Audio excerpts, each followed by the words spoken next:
Hello students, I am your English mentor और आज मैं लेकर आई हूँ आपके लिए एक बहुत इंटरेस्टिंग स्टोरी जिसका नाम है द एम्प्टी पॉट। अब इस एम्प्टी पॉट से रिलेटेड हम एक बहुत इंटरेस्टिंग स्टोरी समझेंगे and it also has a very interesting moral, right students? Yes. So before we start off, I have to tell you something that honesty refers to truthfulness and high moral of a person.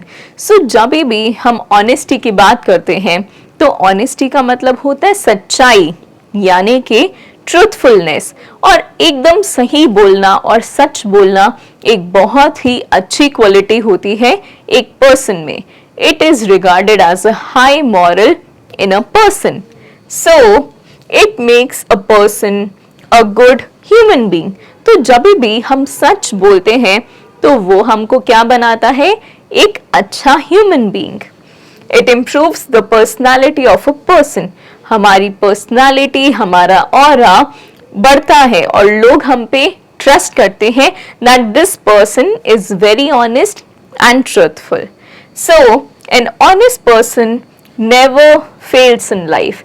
जो भी इंसान life में सच बोलता है वो कभी भी fail नहीं होता. और he or she is regarded as a role model in the society. बाकी पूरा सोसाइटी उनका क्या लेता है? Example, that look at this person, how well they are doing in life.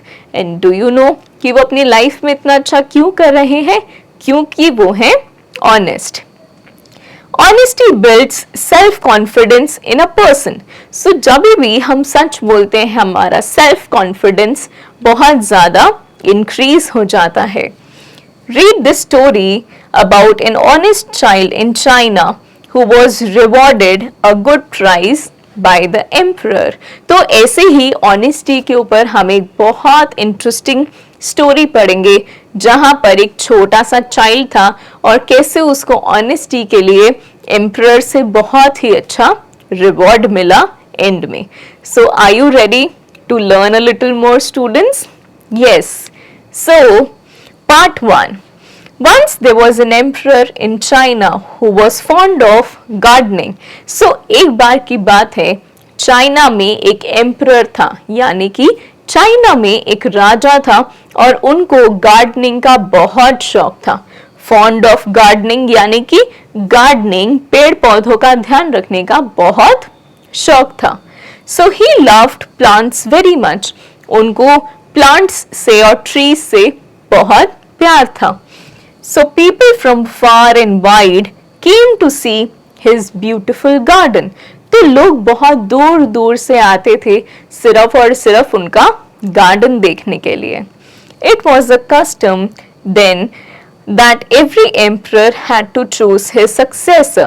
तो तब के टाइम पर हमने जो लिखा है ना, it was a custom then. Then यानी कि तब. तो तब के टाइम पे ये कस्टम था, यानी कि ये एक रिवाज था कि जो भी एम्परर होगा उनको खुद ही चूज करना है अपना सक्सेसर. सक्सेसर यानी कि जो भी उनके बाद उनकी पोजीशन ले सकता है. So when the emperor grew old, he thought, let me also choose the next emperor. तो जैसे ही emperor थोड़ा old age में आते हैं वो भी सोचते हैं कि अब मुझको भी एक सक्सेसर चूज कर लेना चाहिए, यानी कि मेरे बाद मेरा राज्य कौन संभालेगा, मुझे ये चूज कर लेना चाहिए. So but how shell I choose? मैं ये कैसे डिसाइड कर सकता हूँ? He thought about it for a long time and then made an announcement. तो उन्होंने काफी देर तक इस बारे में सोचा और फाइनली ये अनाउंस करा. He called all the capable children to the palace. और सोचकर उन्होंने ये अनाउंस करा कि हमारे पैलेस में जितने भी अच्छे बच्चे हैं, यानी कि केपेबल बच्चे हैं, उन सबको बुलाया जाए. केपेबल होना यानी कि कोई भी काम करने के लिए योग्य होना, right? So among them there was a boy called Chang. तो उन सब बच्चों में एक बच्चा था जिसका नाम था Chang. So he was still young but he was known for his skill in gardening. तो वो बहुत ही छोटा था और वो बहुत ही फेमस था अपने गार्डनिंग स्किल्स के लिए, यानी कि उनको भी एम्परर की तरह गार्डनिंग करना बहुत पसंद था। Plants grew very well when he tended them. तो जब भी चैंग ध्यान रखता था प्लांट्स का, तो वो प्लांट्स बहुत जल्दी और बहुत अच्छे से ग्रो करते थे। The emperor was sitting on his throne. He had a basket of seeds beside him. तो एक बार की बात है, जो एम्परर थे वो अपने थ्रोन पर बैठे हुए थे और उनके पास में थी एक बास्केट, यानी कि उनके पास एक बास्केट थी जिसके अंदर क्या थे? सीड्स थे। क्या थे उसके अंदर? सीड्स, यानी कि बीज थे। He called each child one by one and gave each one a seed and a pot. तो उन्होंने एक एक करके सब बच्चों को अपने पास बुलाया और सबको क्या दिया? एक पॉट और एक सीड। ये चीजें उन्होंने सब चिल्ड्रन को दी। So he said, fill the pot with soil and sow the seed in it. Take good care of it and come back after 1 year. So उन्होंने बोला कि आप इस पॉट को लेकर जाइए, 1 साल तक इसका ध्यान रखिए और जैसा भी जो भी इस पॉट से ग्रो होगा आप मेरे पास वापस लेकर आना। So whosoever shows the best result will be the next emperor. और जो भी सबसे बढ़िया रिजल्ट लेकर आएगा मैं उसी को अगला एम्परर बनाऊंगा। Part 2. All the children went back home with their pots. तो सब बच्चे अपने अपने घर चले गए अपने पॉट और सीड के साथ। Chang too came home and made a good mixture of soil. तो चैंग भी बाकी सब बच्चों की तरह क्या करते हैं? अपने घर पे आते हैं और एक बहुत अच्छा मिक्सचर बनाते हैं सॉइल का। He lovingly planted the seed in it and watered it. तो उन्होंने बहुत प्यार से उस बीज को बोया और उसको पानी भी दिया। He watered the seed every day and waited for the seedling to come up. तो उन्होंने हर रोज पानी दिया और बहुत ही ज्यादा इंतजार करा उस सीड के ग्रो होने का, यानी कि कैसे भी करके वो सीड ग्रो हो जाए, उन्होंने काफी मेहनत करी। And then week after week passed but nothing happened. 1 हफ्ता, 2 हफ्ता, 3 हफ्ता, काफी सारे वीक्स चले गए लेकिन वो सीड ग्रो नहीं कर रहा था। No seedling came up. कोई भी सीड ग्रो ही नहीं हुआ। Chang wondered why it is so. तो चैंग ने सोचा कि ऐसा क्यों हो रहा है कि भाई मेरा तो सीड ग्रो ही नहीं कर रहा।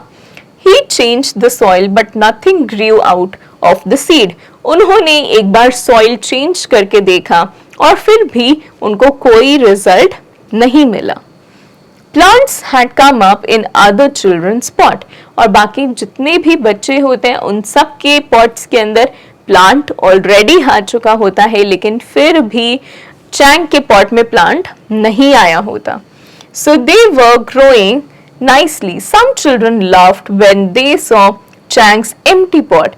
तो बाकी सब चिल्ड्रन के पॉट्स में बहुत सुंदर प्लांट्स आ रहे थे और वो सब चैंग के खाली पॉट को देखकर हंस रहे थे। What happened to Chang, the famous gardener?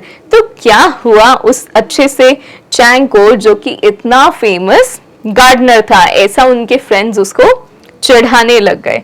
दे जोड यानी कि वो लोग उसके ऊपर हंसे और उनका मजाक उड़ाया।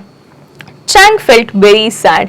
जब उनके फ्रेंड्स ने, बाकी स्टूडेंट्स ने, चिल्ड्रन ने उनका मजाक उड़ाया तो वो बहुत बुरा मान गए और उन्हें इस बात का काफी दुख भी पहुंचा।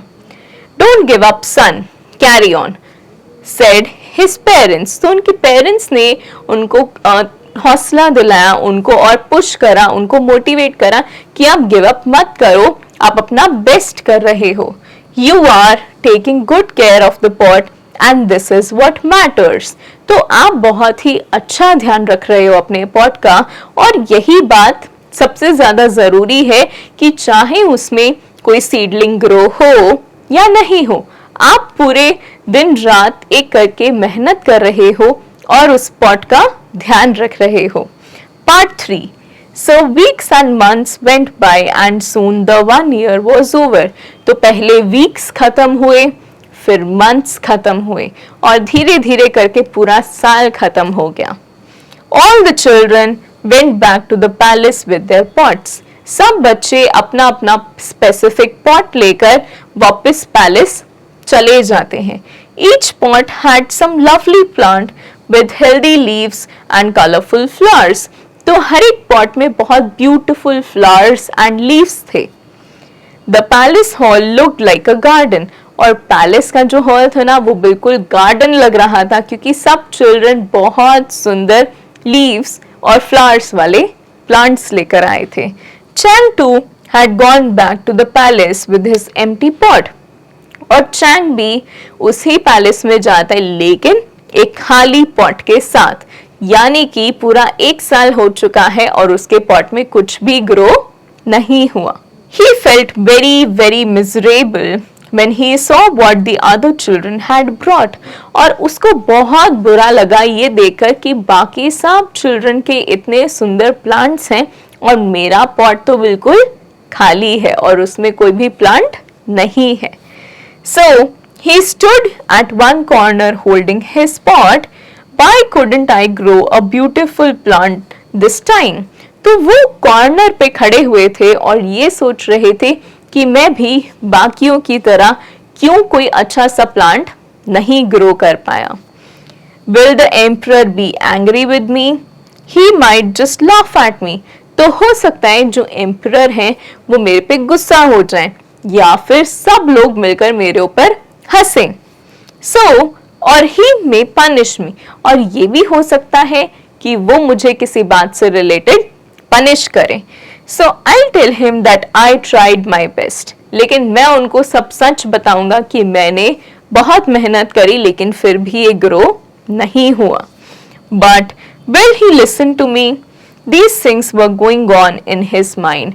तो क्या वो राजा मेरी बात सुनेंगे? Is the emperor going to listen to me? So ये सब थॉट्स चल रहे थे चैंग के माइंड में. Right. Part 4. The emperor arrived. Finally palace के अंदर कौन आता है?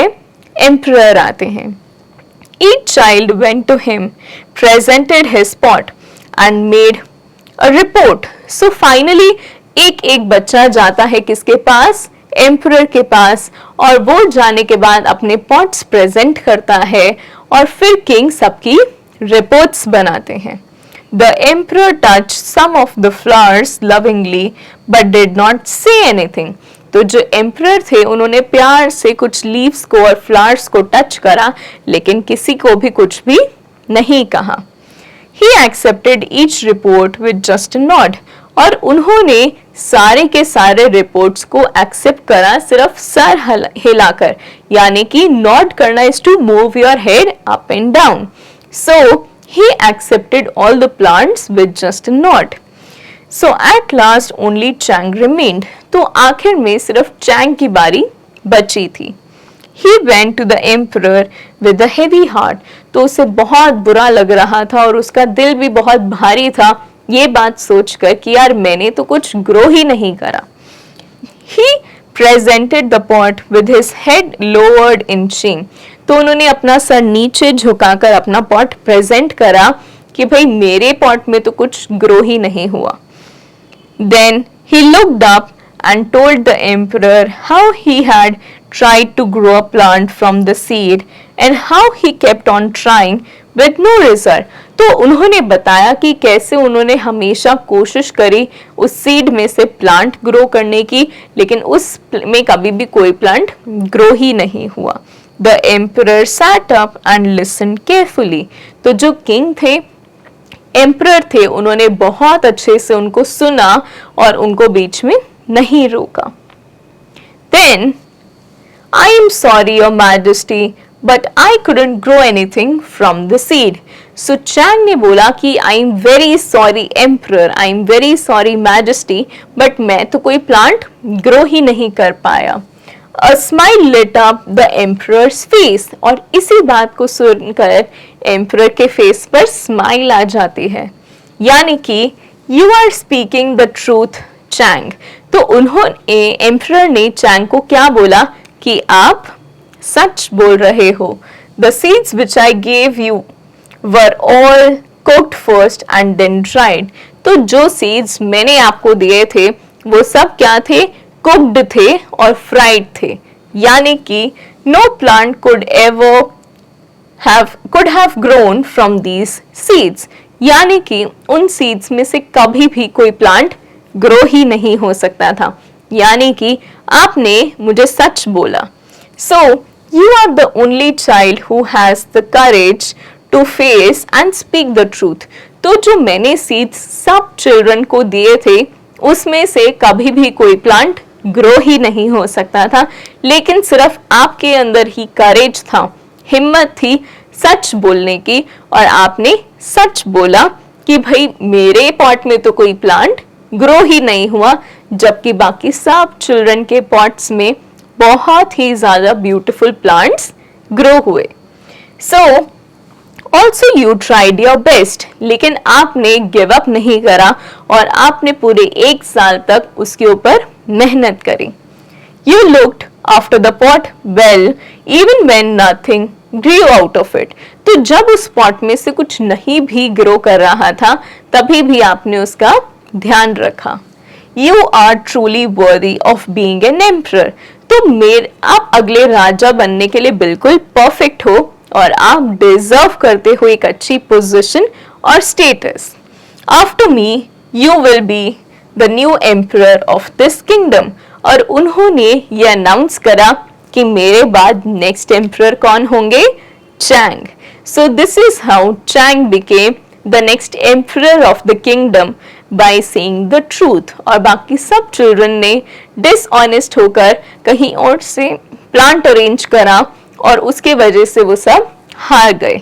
So the moral of this story is that we should always and always speak the truth so that we can always live up with confidence. Right students? Yes. So I hope आप लोग भी आज ये promise करोगे खुद को कि मैं अब से झूठ नहीं बोलूँगा या नहीं बोलूँगी. So we will understand some word meanings now. The first word is fond of. Fond of यानी कि to like something, to have a liking of something. So the king and Chang, the emperor and Chang were both fond of gardening. Next is far and wide. Far and wide यानी कि एक बहुत बड़ा area. Wondered, wondered यानी कि wanted to know something, यानी कि कुछ जानने की उत्सुकता. Curiosity. Miserable is very sad. बहुत उदास होने को हम इंग्लिश में क्या बोलते हैं, miserable. I felt miserable when they hit the dog. मुझे बहुत बुरा लगा जब उन्होंने डॉग को हिट किया. So nod. Nod is to move your head up and down. Then we have heavy heart. It also means very sad. Next we have jeered. Jeered means laughed. And then we have successor. Successor का मतलब होता है आपसे next emperor कौन बनेंगे या आपके next इंसान कौन होगा. Right students? So I really hope आपको ये ब्यूटीफुल सी स्टोरी अच्छी लगी होगी और समझ में भी आई होगी. But are you ready to attempt some questions? Yes. So now we will attempt some conceptual assessment.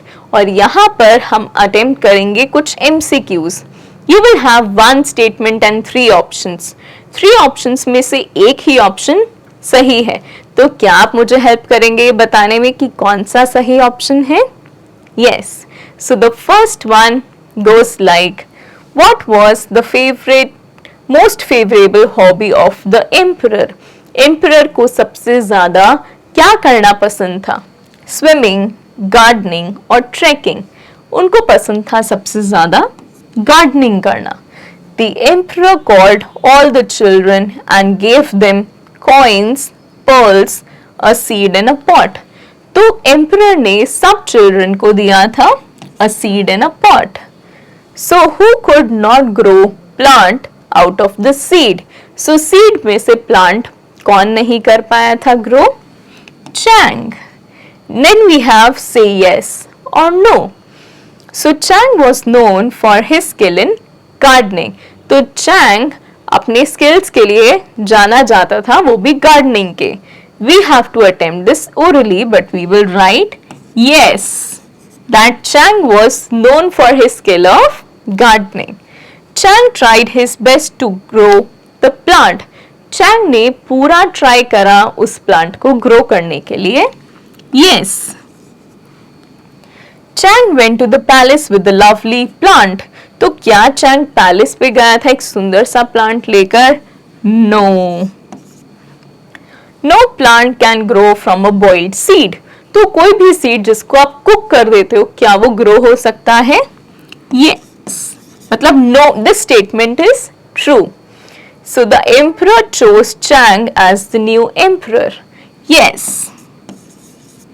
And now you will attempt the descriptive exercises in your book itself. क्योंकि मुझे पता है कि आपको ये चैप्टर बहुत अच्छे से समझ में आ गया है. Now we will attempt some grammar questions. So there are some special names of people and places. The special name of people and places. For example, I have a name, you have a name. So इन सब names को हम क्या बोलते हैं? Special names. They are called proper nouns like Chang, China, India, Raman, Mary. They are all special names and are proper nouns. So proper nouns always begin with a capital letter. और जब भी हम कोई भी proper noun लिखते हैं तो उसका पहला अल्फाबेट हमेशा बड़ा होता है, यानी कि capital letter होता है. So now you are going to fill this by yourself. And can you tell me what are you going to write in here? You will write the city you live in, your best friend's name, your favorite festival, your favorite leader, and your favorite monument. So these are the answers that you have to write. But make sure that the first letter of all of these should be a capital letter. Now we are going to do that one more exercise. So write the common nouns for the following groups of proper nouns. अब हम पढ़ेंगे कुछ proper nouns और हम बताएंगे कि इसका common noun क्या होता है. Now what is the meaning of a common noun? Common noun होता है जो हम generally बोल के refer करते हैं, जैसे I belong to a country, right? So country word क्या है? Common noun. But if I say I belong to India, तो India क्या है? एक proper noun है. One has been done for you. So as you see Paris, Beijing, Mumbai and London. What are they? They are cities, and cities is a common noun, but all these names are proper noun. Now Nepal, Bhutan, Iran and Russia. What are they? They are proper nouns and there is a common noun for them, which is country. So they are all countries. Nokia, Samsung, Vivo and Oppo. So they are all cell phones. You can also write mobile phones. Ganga, Yamuna, Godavari and Krishna. They are all rivers. So you can write rivers here. Holi, Eid, Christmas and Diwali. They are also festivals.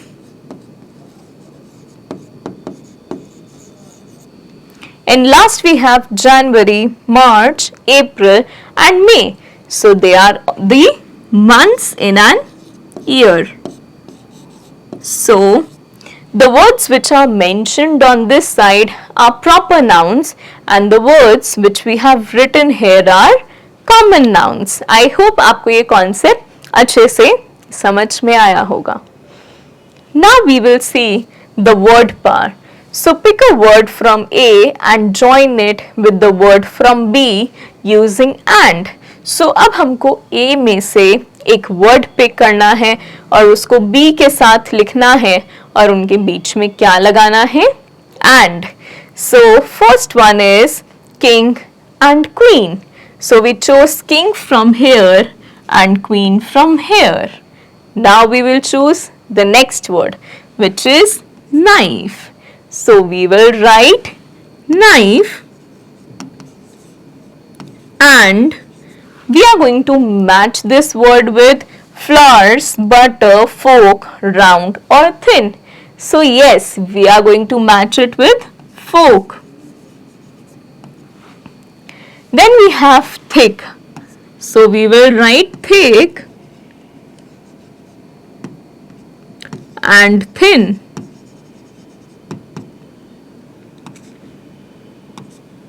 Then we have round. So we will write round and round.